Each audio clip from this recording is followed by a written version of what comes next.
ಸನ್ಮಾನ್ಯ ಅಧ್ಯಕ್ಷರೇ, ತಾವು ಉತ್ತರ ಕರ್ನಾಟಕದ ಚರ್ಚೆ ಬಗ್ಗೆ ಅವಕಾಶ ಮಾಡಿಕೊಟ್ಟಿದ್ದಕ್ಕೆ ತಮಗೆ ಧನ್ಯವಾದಗಳನ್ನು ಅರ್ಪಿಸ್ತಾ, ನಿಜವಾಗ್ಲೂ ಕೂಡ ಇವತ್ತು ಈ ಒಂದು ಬೆಳಗಾವಿ ನಮ್ಮ ಕರ್ನಾಟಕದ ಎರಡನೇ ರಾಜಧಾನಿ ಅಂತ ಹೇಳಿ ನಾವೆಲ್ಲರೂ ಕೂಡ ಅಂತ ಬಂದಿದ್ದೀವಿ. ಬೆಳಗಾವಿಯಲ್ಲಿ ನಮ್ಮ ಬೆಂಗಳೂರಿನಲ್ಲಿ ಇರ್ತಕ್ಕಂಥ ಒಂದು ವಿಧಾನಸೌಧದ ರೂಪದಲ್ಲಿಯೇ ಇಲ್ಲಿ ಸುವರ್ಣಸೌಧ ಕೂಡ ನಿರ್ಮಾಣ ಆಗಿದೆ. ಈ ಸುವರ್ಣಸೌಧ ನಿರ್ಮಾಣ ಆಗೋದಕ್ಕೆ ಕಾರಣ ಏನು ಅಂತಂದರೆ, ಈ ಕಡೆ ಮುಂಬೈ ಪ್ರಾಂತ್ಯದಲ್ಲಿರ್ತಕ್ಕಂಥ ಮುಂಬೈ ಕರ್ನಾಟಕ, ಹೈದರಾಬಾದ್ ಪ್ರಾಂತ್ಯದಲ್ಲಿರ್ತಕ್ಕಂಥ ಹೈದರಾಬಾದ್ ಕರ್ನಾಟಕ, ಅಂದರೆ ಇವತ್ತಿನ ಕಲ್ಯಾಣ ಕರ್ನಾಟಕ ಮತ್ತು ಕಿತ್ತೂರು ಕರ್ನಾಟಕ, ಈ ಉತ್ತರ ಕರ್ನಾಟಕದ ಸುಮಾರು 12-13 ಜಿಲ್ಲೆಗಳು ಅಭಿವೃದ್ಧಿ ಆಗಬೇಕು. ಇಲ್ಲಿ ಯಾವುದೇ ಒಂದು ಮಲತಾಯಿ ಧೋರಣೆ ಇಲ್ಲದೆ ದಕ್ಷಿಣ ಕರ್ನಾಟಕದ ಅಭಿವೃದ್ಧಿಯ ರೀತಿಯಲ್ಲಿ ಈ ಭಾಗದಲ್ಲೂ ಕೂಡ ಅಭಿವೃದ್ಧಿ ಆಗಬೇಕು ಅನ್ನುವಂಥ ಉದ್ದೇಶವನ್ನು ಇಟ್ಕೊಂಡು ಇಷ್ಟು ಸುಂದರವಾದಂಥ ಈ ಸುವರ್ಣಸೌಧದಲ್ಲಿ ಚಳಿಗಾಲದ ಅಧಿವೇಶನ ಪ್ರತಿ ವರ್ಷವೂ ಕೂಡ ಮಾಡ್ತಾ ಬಂದಿದ್ದೀವಿ ಅಧ್ಯಕ್ಷೆ. ಆದರೆ ನಮ್ಮೆಲ್ಲರ ದುರ್ದೈವ, ಯಾವತ್ತು ಚಳಿಗಾಲ ಅಧಿವೇಶನ ಪ್ರಾರಂಭ ಆಗುತ್ತೋ ಕೊನೆ 2-3 ದಿನಗಳಲ್ಲಿ ಉತ್ತರ ಕರ್ನಾಟಕದ ಒಂದು ಚರ್ಚೆ ಆಗ್ತದೆ. ಕೊನೆಯಲ್ಲಿ ಅದಕ್ಕೆ ಯಾವುದೂ ಕೂಡ ಒಂದು ತಾರ್ಕಿಕವಾದಂಥ ನಿರ್ಣಯ ಆಗದೇನೆ ನಾವು ಮತ್ತೆ ಅದೇ ಕೊರಗಿನಲ್ಲಿ ಮರಳಿ ಹೋಗಬೇಕಾದಂಥ ಪರಿಸ್ಥಿತಿಗಳನ್ನು ನೋಡಿದ್ದೀವಿ ಅಧ್ಯಕ್ಷರೇ. ಇವತ್ತಿನವರೆಗೂ ಕೂಡ ನಮ್ಮಲ್ಲಿ ಒಂದು ಗಾದೆ ಇದೆ, ಒಂದು ಕಣ್ಣಿಗೆ ಬೆಣ್ಣೆ ಒಂದು ಕಣ್ಣಿಗೆ ಸುಣ್ಣ ಅಂತಕ್ಕಂಥದ್ದು. ಯಾಕಂದರೆ ನೋಡೋದಕ್ಕೆ ಎರಡೂ ಕೂಡ ಬೆಳ್ಳಗೆ ಇರ್ತದೆ, ಎರಡೂ ಕೂಡ ಸಾಫ್ಟೇ ಇರ್ತದೆ. ಆದರೆ ಸುಣ್ಣದ ಸ್ವಭಾವ ಏನು, ಬೆಣ್ಣೆ ಸ್ವಭಾವ ಏನು ಅನ್ನೋದನ್ನು ನಾವು ಮನಗಂಡಿದ್ದೀವಿ ಅಧ್ಯಕ್ಷೆ. ಆ ರೀತಿಯಲ್ಲಿ ದಕ್ಷಿಣ ಕರ್ನಾಟಕ ಮತ್ತು ಉತ್ತರ ಕರ್ನಾಟಕಕ್ಕೆ ಈ ಒಂದು ಧೋರಣೆಯನ್ನು ನಾವು ಇಲ್ಲಿವರೆಗೂ ಕೂಡ ನೋಡ್ತಾ ಬಂದಿದ್ದೀವಿ ಅಧ್ಯಕ್ಷೆ. ಹಾಗಾಗಿ ಉತ್ತರ ಕರ್ನಾಟಕದ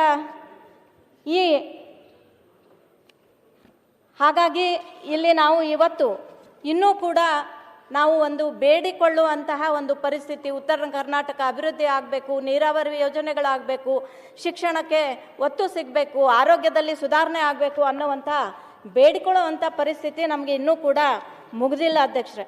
ಆದರೆ ಸ್ವಾತಂತ್ರ್ಯ ಪೂರ್ವದಿಂದ ಹಿಡ್ಕೊಂಡು ಸ್ವಾತಂತ್ರ್ಯ ನಂತರದಲ್ಲೂ ಕೂಡ ಈ ಒಂದು ಉತ್ತರ ಕರ್ನಾಟಕದ ಭಾಗದ ಎಲ್ಲ ಜಿಲ್ಲೆಗಳ ಒಂದು ಕೊಡುಗೆ ನಮ್ಮ ಕರ್ನಾಟಕಕ್ಕೆ ಅಪಾರವಾದದ್ದು ಅಂತಕ್ಕಂಥದ್ದು ನಾವು ಯಾವತ್ತೂ ಕೂಡ ಮರಿಬಾರ್ದು ಅಧ್ಯಕ್ಷೆ.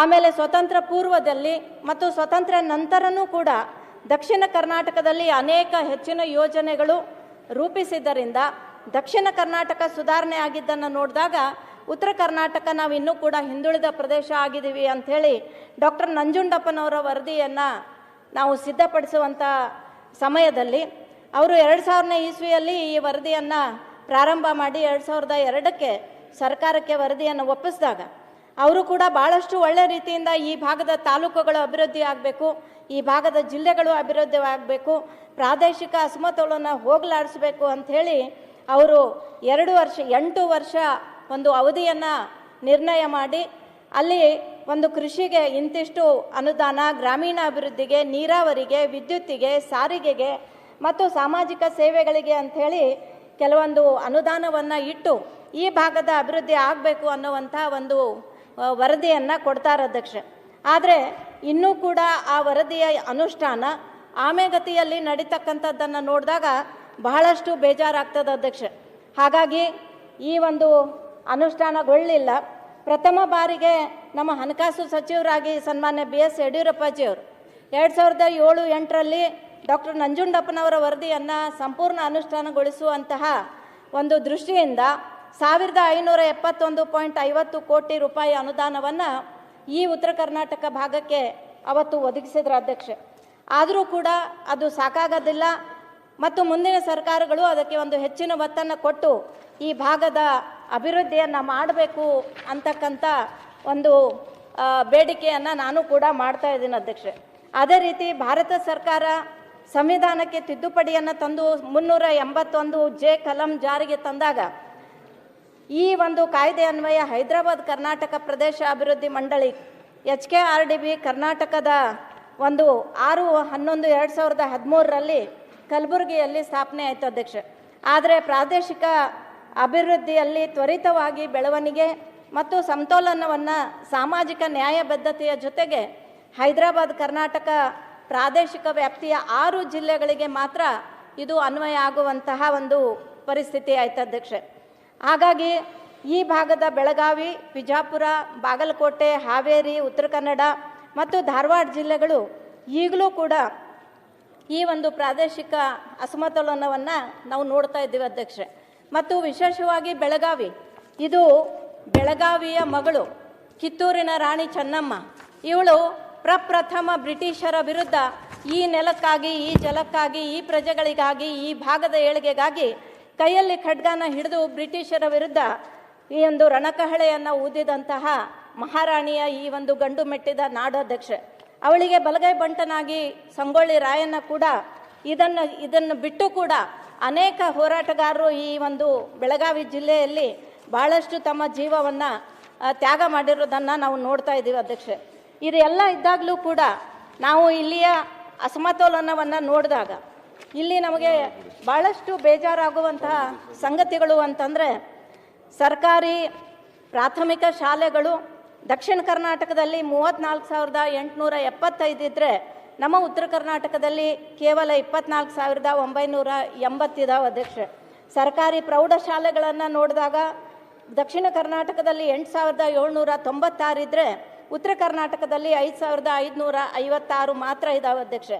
ಸರ್ಕಾರಿ ಪದವಿ ಪೂರ್ವ ವಿದ್ಯಾಲಯಗಳನ್ನು ನೋಡಿದಾಗ ದಕ್ಷಿಣ ಕರ್ನಾಟಕದಲ್ಲಿ 750 ಇದ್ದರೆ ಉತ್ತರ ಕರ್ನಾಟಕದಲ್ಲಿ 457 ಮಾತ್ರ ಇದಾವೆ ಅಧ್ಯಕ್ಷೆ.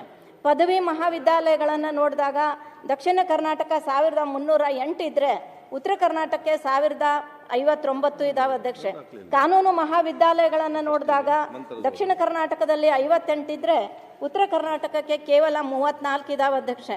ಮೆಡಿಕಲ್ ಕಾಲೇಜುಗಳನ್ನು ನೋಡಿದಾಗ ದಕ್ಷಿಣ ಕರ್ನಾಟಕ 510, ಉತ್ತರ ಕರ್ನಾಟಕ 179. ಸರ್ಕಾರಿ ತಾಂತ್ರಿಕ ಮಹಾವಿದ್ಯಾಲಯಗಳು ದಕ್ಷಿಣ ಕರ್ನಾಟಕ 148, ಉತ್ತರ ಕರ್ನಾಟಕ ಕೇವಲ 43. ಪ್ರಾಥಮಿಕ ಆರೋಗ್ಯ ಕೇಂದ್ರಗಳನ್ನು ಸಂಖ್ಯೆಗಳನ್ನು ನೋಡಿದಾಗ ದಕ್ಷಿಣ ಕರ್ನಾಟಕದಲ್ಲಿ 1,483, ಉತ್ತರ ಕರ್ನಾಟಕದಲ್ಲಿ 873. ಕಂದಾಯ ಗ್ರಾಮಗಳನ್ನು ನೋಡಿದಾಗ ದಕ್ಷಿಣ ಕರ್ನಾಟಕದಲ್ಲಿ 20,165 ಇದ್ದರೆ ಉತ್ತರ ಕರ್ನಾಟಕದಲ್ಲಿ ಕೇವಲ 9,571 ಅಧ್ಯಕ್ಷರೇ. ಇದನ್ನು ನೋಡಿದಾಗ ಯಾವ ರೀತಿ ನಮ್ಮ ಉತ್ತರ ಕರ್ನಾಟಕ ಇನ್ನೂ ಕೂಡ ನಾವು ಹಿಂದೆ ಇದ್ದೀವಿ ಅನ್ನೋದಕ್ಕೆ ಒಂದು ಉದಾಹರಣೆಯನ್ನು ನಾನು ಹೇಳ್ತಾ ಇದ್ದೀನಿ ಅಧ್ಯಕ್ಷೆ. ಈಗಾಗಲೇ ನಮ್ಮ ವಿರೋಧ ಪಕ್ಷದ ನಾಯಕರು ಹೇಳಿದ ರೀತಿಯಲ್ಲಿ ಉತ್ತರ ಕರ್ನಾಟಕದ ಅನೇಕ ಕಾಲೇಜುಗಳಲ್ಲಿ, ಸುಮಾರು ಕಾಲೇಜುಗಳಲ್ಲಿ ಇವತ್ತು ರಿಸಲ್ಟ್ 0 ಆಗಿದೆ ಅನ್ನೋದನ್ನು ಕೇಳಿದಾಗ ಮನಸ್ಸಿಗೆ ಒಂದು ಬೇಜಾರಾಗ್ತದೆ ಅಧ್ಯಕ್ಷೆ. ಇದು ಅಖಂಡ ಕರ್ನಾಟಕದ ಮಕ್ಕಳು ನಮ್ಮ ಸರ್ಕಾರಿ ಶಾಲೆ ಕಾಲೇಜುಗಳಲ್ಲಿ ಕಲಿತಾ ಇರ್ತಕ್ಕಂಥ ಸಂದರ್ಭದಲ್ಲಿ ಅವರು ಕೂಡ ವಂಚಿತರಾಗಬಾರ್ದು. ಅವರು ಕೂಡ ಸರ್ಕಾರಿ ಶಾಲೆಗಳಲ್ಲಿ ಒಂದು ಸುವ್ಯವಸ್ಥಿತವಾದಂಥ ಶಿಕ್ಷಣವನ್ನು ಪಡ್ಕೋಬೇಕು. ಮತ್ತು ಈ ರಿಸಲ್ಟ್ ಬರೋದಕ್ಕೆ ಯಾವ ಶಿಕ್ಷಕರು, ಅಲ್ಲಿರ್ತಕ್ಕಂಥ ಶಿಕ್ಷಕರು, ಈಗಾಗಲೇ ಅನೇಕ ಶಾಸಕ ಸಹೋದರರು ಹೇಳಿದರು, ಬರೀ ಟೈಮ್ ಪಾಸಿಗೆ ಬಂದು ಪೇಮೆಂಟ್ ತೊಗೊಂಡು ಹೋಗುವಂಥದ್ದಲ್ಲ, ಆ ಮಕ್ಕಳಿಗೆ ಒಳ್ಳೆಯ ಶಿಕ್ಷಣವನ್ನು ಕೊಡುವಂಥ ಜವಾಬ್ದಾರಿ ಕೂಡ ಅವ್ರಿಗೆ ಇರಬೇಕು. ಅದರ ಬಗ್ಗೆನೂ ಕೂಡ ಸರ್ಕಾರ ಕ್ರಮ ವಹಿಸಬೇಕು ಅಂತ ನಾನು ಕೂಡ ನಮ್ಮ ವಿರೋಧ ಪಕ್ಷದ ನಾಯಕರಿಗೆ ಒಂದು ಬೆಂಬಲವನ್ನು ಕೋರಿ ತಮ್ಮಲ್ಲಿ ವಿನಂತಿ ಮಾಡ್ಕೊಳ್ತಾ ಇದ್ದೀನಿ ಅಧ್ಯಕ್ಷೆ. ಯಾವುದೇ ರೀತಿಯಲ್ಲಿ ಇವತ್ತು 21ನೇ ಶತಮಾನದಲ್ಲಿದ್ದೀವಿ. ತಂತ್ರಜ್ಞಾನದ ಯುಗ ಅಂತ ಹೇಳ್ತೀವಿ, ಸ್ಪರ್ಧಾತ್ಮಕ ಯುಗ ಅಂತ ಹೇಳ್ತೀವಿ. ಇಂಥ ಕಾಲದಲ್ಲಿ ನಾವು ಸರ್ಕಾರದ ಯೋಜನೆಗಳನ್ನು ವ್ಯವಸ್ಥಿತವಾಗಿ ಉತ್ತರ ಕರ್ನಾಟಕ ಭಾಗಕ್ಕೂ ಕೂಡ ಸಲ್ಲಿಸುವಂಥ ಜವಾಬ್ದಾರಿ ನಮ್ಮ ಸರ್ಕಾರಕ್ಕೆ ಇರಬೇಕು ಅಧ್ಯಕ್ಷೆ. ಅದೇ ರೀತಿ ನೀರಾವರಿ ಯೋಜನೆಗಳನ್ನು ಎಲ್ಲರೂ ಹೇಳಿದ್ದಾರೆ, ಅದ್ರ ಬಗ್ಗೆ ನಾನು ಹೇಳಕ್ಕೆ ಹೋಗೋದಿಲ್ಲ ಅಧ್ಯಕ್ಷೆ. ಆದರೆ ಇವತ್ತು ವಿಜಯ ಕರ್ನಾಟಕ ಒಂದು 7ನೇ ತಾರೀಕಿನ ಪೇಪರ್ನಲ್ಲೂ ಕೂಡ ಉತ್ತರಕ್ಕೆ 3 ಮೋಸ ಅಂಥೇಳಿ ಈಗಾಗಲೇ ಬಂದಿದೆ ಅಧ್ಯಕ್ಷೆ. ಜಯದೇವ ಮಾದರಿಯ ಹೃದಯ ಚಿಕಿತ್ಸಾ ಕೇಂದ್ರ, ಕಿದ್ವಾಯಿ ಮಾದರಿಯ ಕ್ಯಾನ್ಸರ್ ಆಸ್ಪತ್ರೆಗಳು ನಮ್ಮ ಉತ್ತರ ಕರ್ನಾಟಕದಲ್ಲಿ ಬಹಳಷ್ಟು ಕೊರತೆ ಇದೆ ಅಧ್ಯಕ್ಷೆ. ಜಿಲ್ಲಾ ಆಸ್ಪತ್ರೆಗಳನ್ನು 24/7 ಸೂಪರ್ ಸ್ಪೆಷಾಲಿಟಿ ಮಟ್ಟಕ್ಕೆ ಮೇಲ್ದರ್ಜೆಗೆ ಏರಿಸುವಂತಹ ಅವಶ್ಯಕತೆ ಇವತ್ತು ನಮ್ಮ ಈ ಭಾಗಕ್ಕಿದೆ ಅಧ್ಯಕ್ಷೆ. ಆದರೆ ಅದಕ್ಕೆ ಸರ್ಕಾರದ ಮಾರ್ಗಸೂಚಿಯಂತೆ ಪ್ರತಿ 10,000 ಜನರಿಗೆ ಒಂದು ಪ್ರಾಥಮಿಕ ಆರೋಗ್ಯ ಕೇಂದ್ರ ಇರುವಂಥ ಸಂದರ್ಭದಲ್ಲಿ ಬೀದರ್, ಬಳ್ಳಾರಿ, ಕಲಬುರಗಿ, ಯಾದಗಿರಿ, ಕೊಪ್ಪಳ, ಬೆಳಗಾವಿ, ಧಾರವಾಡ, ಹಾವೇರಿ ಜಿಲ್ಲೆಯ ಬಹುತೇಕ ಕಡೆಗಳಲ್ಲಿ ಇದುವರೆಗೂ 25,000 ರಿಂದ 35,000 ಜನರಿಗೆ ಒಂದು ಆರೋಗ್ಯ ಕೇಂದ್ರ ನಮ್ಮ ಭಾಗಕ್ಕಿದ್ದಾವೆ ಅಧ್ಯಕ್ಷೆ. ಹಾಗಾಗಿ 7 ಜನರಿಗೆ ಒಬ್ಬ ವೈದ್ಯರು ಇರಬೇಕಾದಂಥ ಪರಿಸ್ಥಿತಿ ದಕ್ಷಿಣ ಕರ್ನಾಟಕಕ್ಕಿದ್ದರೆ ನಮ್ಮ ಉತ್ತರ ಕರ್ನಾಟಕ ಭಾಗದಲ್ಲಿ 1,100 ಜನರಿಗೆ ಒಬ್ಬ ವೈದ್ಯರಿದ್ದಾರೆ ಅಧ್ಯಕ್ಷೆ. ಅದೇ ರೀತಿ ರಾಷ್ಟ್ರೀಯ ಆರೋಗ್ಯ ಮಿಷನ್ ವರದಿ ಪ್ರಕಾರ ಸರ್ಕಾರಿ ಆರೋಗ್ಯ ವ್ಯವಸ್ಥೆಯಲ್ಲಿನ ತಾರತಮ್ಯ ಉತ್ತರ ಕರ್ನಾಟಕ ಭಾಗದ ಜನರ ಆರೋಗ್ಯದ ರಕ್ಷಣೆಗೆ ದೊಡ್ಡ ಸವಾಲಾಗಿ ಪರಿಣಮಿಸಿದೆ. ಮಾತ್ರವಲ್ಲ ಅವರ ಜೀವನವನ್ನು ಹಿಂಡಿ ಹಿಪ್ಪೆ ಮಾಡುತ್ತಿದೆ ಅಂಥೇಳಿ ಅತ್ಯಾಧುನಿಕ ಚಿಕಿತ್ಸೆಗಾಗಿ ಇಲ್ಲಿನ ಗ್ರಾಮೀಣ ಹಾಗೂ ಗಡಿ ಭಾಗದ ರೋಗಿಗಳು ಇಂದಿಗೂ ಮಹಾರಾಷ್ಟ್ರ, ಗೋವಾ, ತೆಲಂಗಾಣ, ಆಂಧ್ರ ಪ್ರದೇಶ್ ಮತ್ತು ಮಂಗಳೂರು ಆಸ್ಪತ್ರೆಗಳಿಗೆ ಜೀವನವನ್ನು ಕೈಯಲ್ಲಿಟ್ಕೊಂಡು 100 ಕಿಲೋಮೀಟರ್ ಹೋಗ್ತಾ ಇದ್ದಾರೆ ಅನ್ನೋದು ಇದು ಸತ್ಯ ಸಂಗತಿ ಅಧ್ಯಕ್ಷರೇ. ಹಾಗಾಗಿ ತಮ್ಮ ಮೂಲಕ ನಾನು ಸನ್ಮಾನ್ಯ ಮುಖ್ಯಮಂತ್ರಿಯವರಿಗೆ ಹೇಳೋದಕ್ಕೆ ಇಷ್ಟಪಡ್ತೀನಿ, ಎಲ್ಲ ಕ್ಷೇತ್ರಗಳಲ್ಲೂ ಕೂಡ ಉತ್ತರ ಕರ್ನಾಟಕನೂ ಕೂಡ ಸಮಗ್ರ ಕರ್ನಾಟಕದ ಒಂದು ಭಾಗವಾಗಿದೆ. ಹಾಗಾಗಿ ಅದನ್ನು ಕೂಡ ಮಲ್ತಾಯಿ ಧೋರಣೆ ತೋರದೇನೆ ಅದನ್ನು ವಿಶೇಷವಾದಂತಹ ಒಂದು ಕಾಳಜಿಯನ್ನು ತಗೊಂಡು ಅದನ್ನು ಕೂಡ ಹೆಚ್ಚಿಗೆ ದಕ್ಷತೆಯನ್ನು ತಗೊಂಡು ಈ ಭಾಗದ ಒಂದು ಸುಧಾರಣೆಗೆ ತಾವೆಲ್ಲರೂ ಕೂಡ ನೋಡಬೇಕು ಅನ್ನೋದನ್ನು ನಾನು ಹೇಳೋದಕ್ಕೆ ಬಯಸ್ತೀನಿ ಅಧ್ಯಕ್ಷೆ. ಹಾಗಾಗಿ ಇಲ್ಲಿ ನನಗಿರ್ತಕ್ಕಂಥ ಒಂದು ಕಳಕಳಿಯ ಬೇಡಿಕೆ ಏನು ಅಂತಂದರೆ, ಈ ಉತ್ತರ ಕರ್ನಾಟಕ ಜಿಲ್ಲೆ ಬೆಳಗಾವಿ ಜಿಲ್ಲೆಯನ್ನು ಆಯ್ತು ಅಧ್ಯಕ್ಷ, ಒಂದು ಐದು ನಿಮಿಷ. ಬೆಳಗಾವಿ ಜಿಲ್ಲೆಯನ್ನು ತಗೊಂಡಾಗ ಇದು ಸುಮಾರು 18 ತಾಲೂಕುಗಳನ್ನು ಒಳಗೊಂಡಂಥ 18 ಶಾಸಕರನ್ನು ಒಳಗೊಂಡಂಥ ಈ ಜಿಲ್ಲೆ, ಈ ಬೆಳಗಾವಿ ಜಿಲ್ಲೆ ಗೋವಾ ರಾಜ್ಯದಷ್ಟು ವಿಶಾಲತೆಯನ್ನು ಹೊಂದಿರುವಂಥ ಒಂದು ದೊಡ್ಡ ಜಿಲ್ಲೆ ಅಧ್ಯಕ್ಷರೇ. ಈ ಬೆಳಗಾವಿ ಜಿಲ್ಲೆ ವ್ಯವಸ್ಥಿತವಾಗಿ ಇದು ಬೆಳಿಬೇಕು, ಅಭಿವೃದ್ಧಿ ಆಗಬೇಕು, ಇದು ಕೂಡ ದಕ್ಷಿಣ ಕರ್ನಾಟಕ ರೀತಿಯ ಮಾದರಿಯಲ್ಲಿ ಅಭಿವೃದ್ಧಿ ಆಗಬೇಕು ಅಂತಂದರೆ ಇಲ್ಲಿ ಮತ್ತೆ ಜಿಲ್ಲೆಗಳಾಗುವಂಥ ಒಂದು ಅವಶ್ಯಕತೆ ಇದೆ ಅಧ್ಯಕ್ಷ. ಇಲ್ಲಿ ಚಿಕ್ಕೋಡಿ ಗಡಿ ಭಾಗ, ಅದೇ ರೀತಿ ಗೋಕಾಕ್ ಕೂಡ, ಇವು 2 ಜಿಲ್ಲೆಗಳಾದರೆ ಇಲ್ಲಿ ನಮಗೆ ಇನ್ನೂ ಕೂಡ ಹೆಚ್ಚಿನ ರೀತಿಯಲ್ಲಿ ಅಭಿವೃದ್ಧಿ ಕಾರ್ಯಗಳು ನಮ್ಮ ಉತ್ತರ ಕರ್ನಾಟಕದ ಬೆಳಗಾವಿಗೂ ಕೂಡ ನಮ್ಮ 2ನೇ ರಾಜಧಾನಿಗೂ ಕೂಡ ದೊರಕಿದಂತ ಆಗ್ತದೆ ಅಧ್ಯಕ್ಷೆ. ಅದು ಮಾಡಲೇಬೇಕಾದಂಥ ಒಂದು ಅವಶ್ಯಕತೆ ಇವತ್ತಿದೆ ಅಧ್ಯಕ್ಷೆ.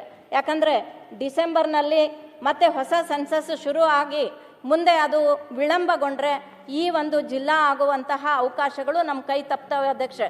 ಹಾಗಾಗಿ ಮುಖ್ಯಮಂತ್ರಿಯವರನ್ನು ಮತ್ತು ಉಪಮುಖ್ಯಮಂತ್ರಿಯವರಲ್ಲಿ ನಾನು ಕೇಳ್ಕೊತಾ ಇದ್ದೀನಿ, ಇದು ಆದಷ್ಟು ಬೇಗ ಬೆಳಗಾವಿ ಜಿಲ್ಲೆಯ ಚಿಕ್ಕೋಡಿ ಭಾಗದ ಎಲ್ಲ ಶಾಸಕರನ್ನು ಒಂದು ಸಭೆಯನ್ನು ಕರೆದು ಅದಕ್ಕೆ ಆದಷ್ಟು ಬೇಗ ಸಕಾರಾತ್ಮಕವಾದಂಥ ಉತ್ತರವನ್ನು ಸರ್ಕಾರದಿಂದ ಬಯಸ್ತೀವಿ ಅಧ್ಯಕ್ಷೆ. ಹಾಗಾಗಿ ಈ ಜಿಲ್ಲೆಗಳು ಆಗಬೇಕು ಅನ್ನುವಂತಹ ಒಂದು ವಿಚಾರ ಕೂಡ ನಾನು ತಮ್ಮಲ್ಲಿ ಕೇಳ್ಕೊತಾ ಇದ್ದೀನಿ ಅಧ್ಯಕ್ಷೆ.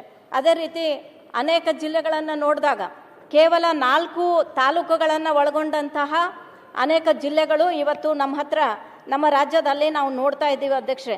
ಹಾಗಾಗಿ ಇಲ್ಲಿ ಕೂಡ ಈ ತಾರತಮ್ಯವನ್ನು ಹೋಗಲಾಡಿಸಬೇಕು. ಅನೇಕ ನಮ್ಮ ಈ ಭಾಗದ ಯುವಕರು ವಲಸೆ ಹೋಗುವಂತಹ ಅನೇಕ ಸಂದರ್ಭಗಳನ್ನು ನಾವು ನೋಡಿದ್ದೀವಿ ಅಧ್ಯಕ್ಷೆ. ಬೆಂಗಳೂರಿನ LHಲ್ಲೇ ನಾವು ನೋಡಿದರೆ ಸುಮಾರು ಹೈದರಾಬಾದ್ ಕರ್ನಾಟಕದ ಅನೇಕ ಯುವಕರು ಅಲ್ಲಿ ಲಿಫ್ಟ್ ಚಾಲನೆಗೆ ಅಲ್ಲಿ ಕೆಲಸಕ್ಕೆ ಬಂದಿರುವಂಥ ಉದಾಹರಣೆಗಳನ್ನು ನೋಡಿದ್ದೀವಿ. ಇವತ್ತು ನಿಪ್ಪಾಣಿ ನನ್ನ ಕ್ಷೇತ್ರ ಗಡಿ ಭಾಗದಲ್ಲಿ ಇರ್ತಕ್ಕಂಥ ಕ್ಷೇತ್ರ ಅಧ್ಯಕ್ಷೆ. ಇವತ್ತು ನಾನು ಸರ್ಕಾರಕ್ಕೆ ಒತ್ತಾಯವನ್ನು ಮಾಡ್ತೇನೆ, ಇಲ್ಲಿ ದೊಡ್ಡ ದೊಡ್ಡ ಇಂಡಸ್ಟ್ರಿಗಳು ಬರಬೇಕು ಮತ್ತು ದಕ್ಷಿಣ ಕರ್ನಾಟಕದಲ್ಲಿ ಯಾವ ರೀತಿ ನಾವು ಬೆಳವಣಿಗೆಯನ್ನು ಇಂಡಸ್ಟ್ರಿಗಳು ಹೊಂದಿದವು ಆ ರೀತಿ ಗಡಿ ಭಾಗದಲ್ಲಿ ಇಂಡಸ್ಟ್ರಿಗಳು ಬರಬೇಕು ಅನ್ನುವಂಥ ವಿಚಾರವನ್ನು ವ್ಯಕ್ತಪಡಿಸ್ತೀನಿ ಅಧ್ಯಕ್ಷೆ. ಯಾಕಂದರೆ ಬೆಳಗಾವಿ ಜಿಲ್ಲೆ ಅನೇಕ ತಾಲೂಕುಗಳು ಹತ್ತಿಯನ್ನು ಬೆಳೀತಾರೆ ಅಧ್ಯಕ್ಷೆ. ಈ ಹತ್ತಿಯಿಂದ ಇಲ್ಲೇ ನನ್ನ ನಿಪ್ಪಾಣಿ ಭಾಗದ ಗಡಿ ಭಾಗದಲ್ಲಿ ಇರ್ತಕ್ಕಂಥ ಮಹಾರಾಷ್ಟ್ರದ ಗಡಿ ಭಾಗದಲ್ಲಿ 5 ಸ್ಟಾರ್ MIDCಯನ್ನು ಆ ಸರ್ಕಾರ ಸ್ಥಾಪನೆ ಮಾಡಿದೆ ಅಧ್ಯಕ್ಷೆ. ಎಷ್ಟು ದುರ್ದೈವ ಅಂತಂದರೆ 5-10 ಸಾವಿರ ರೂಪಾಯಿಗೋಸ್ಕರ ನಮ್ಮ ಗಡಿ ಭಾಗದಲ್ಲಿ ಇರ್ತಕ್ಕಂಥ ಯುವಕರು ಅಲ್ಲಿ ಕೆಲಸಕ್ಕೆ ಹೋಗುವಂತಹ ಒಂದು ಪರಿಸ್ಥಿತಿಯನ್ನು ನಾವು ನೋಡ್ತಾ ಇದ್ದೀವಿ ಅಧ್ಯಕ್ಷೆ. ಹಾಗಾಗಿ ಸರ್ಕಾರ ಈಗ ಈ ಗಡಿ ಭಾಗದಲ್ಲಿ ಇರ್ತಕ್ಕಂಥ ಅನೇಕ ಇಂಡಸ್ಟ್ರಿ ಏರಿಯಾಗಳನ್ನು ಡೆವಲಪ್ ಮಾಡಬೇಕು ಮತ್ತು ಅಲ್ಲಿ ನಮ್ಮ ಯುವಕರಿಗೆ ಕೈ ಬಲಪಡಿಸುವಂಥ ಒಂದು ಕಾರ್ಯ ಆಗಬೇಕು. ಇವತ್ತು ನಾನು ಪೇಪರನ್ನು ನೋಡಿದಾಗ ವಿಶಾಖಪಟ್ಟಣದಲ್ಲಿ ಗೂಗಲ್ 1.3 ಲಕ್ಷ ಕೋಟಿ ರೂಪಾಯಿ ಹೂಡಿಕೆ ಹಾಕಿದೆ ಅಂಥೇಳಿ ಇವತ್ತು ಪೇಪರಲ್ಲಿ ಬಂದಿದೆ ಅಧ್ಯಕ್ಷೆ. ಇದು ನಮ್ಮ ಕರ್ನಾಟಕದ ಕೈ ತಪ್ಪಿದೆ. ಇದು ನಮ್ಮ ಗಡಿ ಭಾಗದಲ್ಲಿ ಉತ್ತರ ಕರ್ನಾಟಕ ಭಾಗದಲ್ಲಿ ಇಂಥ ಇಂಡಸ್ಟ್ರಿಗಳು ಬರೋ ಅಂಥದ್ದು ಬಹಳಷ್ಟು ಅವಶ್ಯಕತೆ ಇದೆ ಅಧ್ಯಕ್ಷೆ. ಅವ್ರು ಹೇಳಿರೋ ಪ್ರಕಾರ 30,000 ಉದ್ಯೋಗ, ವಾರ್ಷಿಕ 10,000 ಕೋಟಿ ರೂಪಾಯಿ ಆದಾಯದ ಒಂದು ನಿರೀಕ್ಷೆ ಇರತಕ್ಕಂಥ ಈ ಒಂದು ಗೂಗಲ್ ಕಂಪ್ನಿ ಇವತ್ತು ನಮ್ಮ ಕರ್ನಾಟಕದಿಂದ ಕೈ ತಪ್ಪಿ ಹೋಗಿರೋದನ್ನು ನೋಡಿದಾಗ ಬಹಳಷ್ಟು ವಿಷಾದ ಅನ್ನಿಸ್ತದೆ ಅಧ್ಯಕ್ಷೆ. ಹಾಗಾಗಿ ಈ ಎಲ್ಲ ವಿಷಯಗಳನ್ನು ನೋಡಿದಾಗ ಸುಮಾರು ಉತ್ತರ ಕರ್ನಾಟಕ ಈ ಭಾಗದ ಒಂದು ಸರ್ವಾಂಗೀಣ ಅಭಿವೃದ್ಧಿ ಆಗಬೇಕು ಮತ್ತು ಇಲ್ಲಿ ನೇಕಾರರು, ಈಗ ಸಿದ್ದು ಅನ್ನ ಸೌದಿಯವರು ತಮ್ಮ ಮಾತಲ್ಲಿ ಹೇಳ್ಬೋದು ಅಧ್ಯಕ್ಷೆ, ನೇಕಾರರು ನನ್ನ ಕ್ಷೇತ್ರದಲ್ಲಿ ಚಿಕ್ಕೋಡಿ ಕ್ಷೇತ್ರದಲ್ಲೂ ಕೂಡ ಬಹಳಷ್ಟು ಜನ ಇದ್ದಾರೆ. ಅವರ ಒಂದು ಜೀವ ಉಳಿಸುವಂಥ ಕಾರ್ಯ ಸರ್ಕಾರ ಮಾಡಲೇಬೇಕು ಅಧ್ಯಕ್ಷೆ. ಯಾಕಂದರೆ ನಾನು ಹೇಳಿರೋ ರೀತಿಯಲ್ಲಿ ಮಹಾರಾಷ್ಟ್ರದ ಗಡಿಯಲ್ಲಿ ನಮಗೆ ಪವರ್ ಲೂಮ್ ಇರೋದ್ರಿಂದ ನಮ್ಮ ಗಡಿ ಭಾಗದಲ್ಲೂ ಕೂಡ ನೇಕಾರರು ಪವರ್ ಲೂಮ್ ಹಾಕಿದಾಗ ₹1.25 ಅವರ ಇಲೆಕ್ಟ್ರಿಸಿಟಿ ಬಿಲ್ ಇದ್ದಾಗ 10 ಯೂನಿಟ್ಗಳವರೆಗೆ, ಈಗ ಅದು 11 ಯೂನಿಟ್ನಿಂದ ಈಗ ₹11 ಕಟ್ಟುವಂಥ ಪರಿಸ್ಥಿತಿ ಅವ್ರಿಗೆ ಬಂದಿದೆ ಅಧ್ಯಕ್ಷೆ. ಆದರೆ ಅದನ್ನು ಈಗಾಗಲೇ ಅವರು ತಮ್ಮ ₹1.25 ಕಟ್ತಾ ಬಂದಿದ್ದಾರೆ. ಆದರೆ ದಂಡ ಮತ್ತು ಹೆಚ್ಚಿನ ಒಂದು ದುಡ್ಡನ್ನು ಅವರಿಗೆ ಕಟ್ಟೋಕ್ಕಾಗಿಲ್ಲ. ಯಾಕಂದರೆ ಅವರೆಲ್ಲರೂ ಕೂಡ ಬಡ ಜನರು ಇದ್ದಾರೆ ಅಧ್ಯಕ್ಷೆ. ಹಾಗಾಗಿ ಅವರ ಲೈಟ್ ಕನೆಕ್ಷನನ್ನು ಕಟ್ ಮಾಡ್ತಾ ಇದ್ದಾರೆ. ಅದು ಕೂಡ ಈ ಭಾಗದಲ್ಲಿ ಅದನ್ನು ಸರ್ಕಾರ ಬೇಗನೆ ಅದರ ಕಡೆಗೆ ಗಮನ ಹರಿಸಿ ಆ ನೇಕಾರರ ಭವಿಷ್ಯವನ್ನು, ಅವರ ಜೀವನವನ್ನು ಉಳಿಸುವಂಥ ಕಾರ್ಯ ಸರ್ಕಾರ ಮಾಡಬೇಕಾಗಿದೆ ಅಧ್ಯಕ್ಷೆ. ಹಾಗಾಗಿ ಎಲ್ಲ ಹಿರಿಯ ಸಹೋದರರು ಎಲ್ಲನೂ ಕೂಡ ಮಾತಾಡಿದ್ದಾರೆ. ನಾನು ವಿಶೇಷವಾಗಿ ಚಿಕ್ಕೋಡಿ ಜಿಲ್ಲೆ ಆಗಬೇಕು, ಗೋಕಾಕ್ ಜಿಲ್ಲೆ ಆಗಬೇಕು ಮತ್ತು ಉತ್ತರ ಕರ್ನಾಟಕ ಭಾಗದ ಎಲ್ಲ ಜಿಲ್ಲೆಗಳೂ ಕೂಡ ದಕ್ಷಿಣ ಕರ್ನಾಟಕದ ರೀತಿಯಲ್ಲಿ ಅಭಿವೃದ್ಧಿ ಆದಾಗ ಮಾತ್ರ ಅಖಂಡ ಕರ್ನಾಟಕದ ಒಂದು ಶೋಭೆ ನಮಗೆ ಬರ್ತದೆ ಅಧ್ಯಕ್ಷೆ. ಹಾಗಾಗಿ ಈ ಉತ್ತರ ಕರ್ನಾಟಕದ ಬಗ್ಗೆ ಮಾತಾಡೋಕ್ಕೆ ಅವಕಾಶ ಮಾಡಿಕೊಟ್ಟಂಥ ತಮಗೂ ಮತ್ತು ಈ ಮೊದಲನೇ ವಾರನೇ ಈ ಚರ್ಚೆಯನ್ನು ಇಟ್ಕೊಂಡಂಥ ನಮ್ಮ ವಿರೋಧ ಪಕ್ಷದ ನಾಯಕರಿಗೆ, ಸನ್ಮಾನ್ಯ ಮುಖ್ಯಮಂತ್ರಿಗಳಿಗೆ ಧನ್ಯವಾದಗಳನ್ನು ಅರ್ಪಿಸಿ ತಮಗೂ ಕೂಡ ಧನ್ಯವಾದಗಳನ್ನು ಅರ್ಪಿಸ್ತಾ ಇದ್ದೇನೆ ಅಧ್ಯಕ್ಷ.